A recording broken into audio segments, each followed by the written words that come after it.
Zotit e Birit edhe Shpirtit të Shenjtë.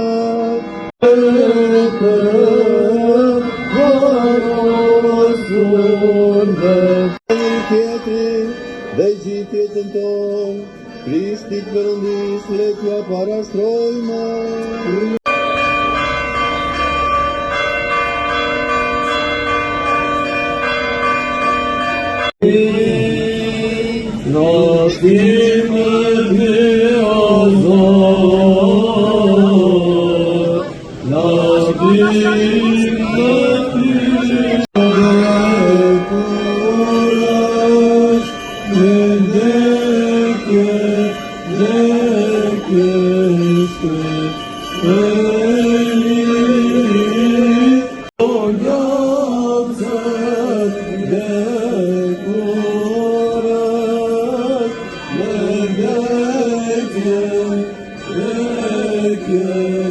Kjo është dita që bëri Zoti, le të gazullohemi dhe le të dofrojmë në të.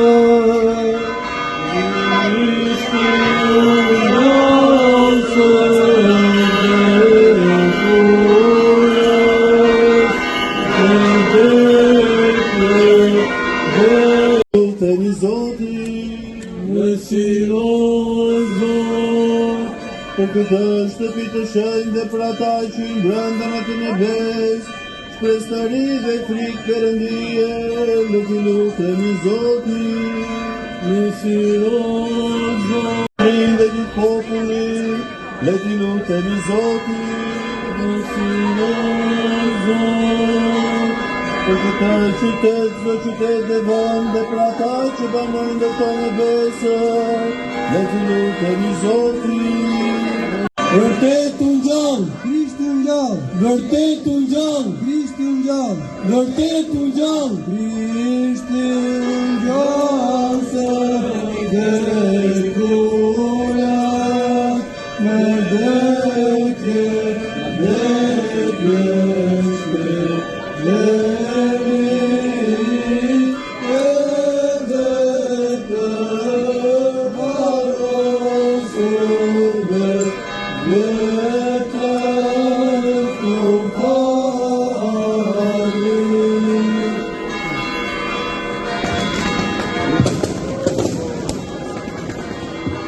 Gjatë Pashkëve ne këndojmë, vraponi dhe shpaldi botës, se si unë gjallë Zoti, duke shkatëruar vdekjen, ai është biri Perëndisë, shpëtimtari i ratës njerëzore. Ndoshta sot më shumë se kur bota jonë ka nevojë për mesasin e Pashkës, sepse ngjallja nuk është thjesht një ngjarje e kaluar, por një përvojë e vazhdueshme për çdo kohë, për çdo brez dhe për çdo njeri, e cila jep shpresë, dritë dhe gëzim në jetën tonë dhe nuk na lejon të mbytemi në detin e hidhërimit. Pavarësisht se sa të vështira mund të jenë problemet tona, ngjallja e Krishtit na premton të ardhshme kretësisht të ndryshme.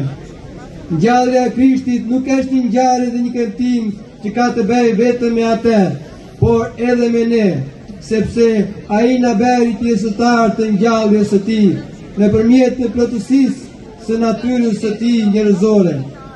Ngjallja e tij prek dhe transformon të gjithë njerëzit, duke dhënë ekzistencës së njeriu një jetë të re, e duke bërë tregues të plotësimit përfundimtar të natyrës sonë njerëzore. Ai që sot u ngjall, shkruan Shën Grigor Teologu, do të më përtëri në shpirt, do të më veshi me njeriu e ri. Për Pashkë jemi thirrur të përqafojmë njëri tjetrin dhe për shkak të ngjalljes së të dhënësit të Zotit Krisht të falin njëri tjetrit në çdo gjë, të mund të rasim me një zemër të pastër. Krishti u ngjall. Me dashuri në Zotin e ngjallur, Gjoani, kryepiskopi i Durrësit dhe gjithë Shqipërisë.